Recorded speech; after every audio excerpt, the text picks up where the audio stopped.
అస్సాంలో వరద బీభత్సం సృష్టించింది. ఒక్కసారిగా వరద ముంచెత్తింది. లోతట్టు ప్రాంతాలు నీట మునిగాయి. రహదారులు నదులను తలపిస్తున్నాయి. అరుణాచల్ ప్రదేశ్లోనూ భారీ వర్షం కురిసింది. బ్రహ్మపుత్ర నది దాని ఉపనదులు పొంగి పొర్లుతున్నాయి.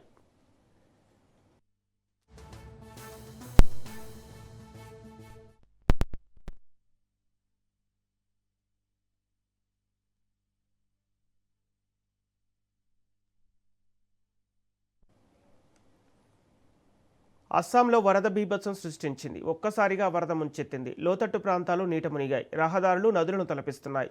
అరుణాచల్ ప్రదేశ్లోనూ భారీ వర్షం కురిసింది. బ్రహ్మపుత్ర నది దాని ఉపనదులు పొంగి పొర్లుతున్నాయి.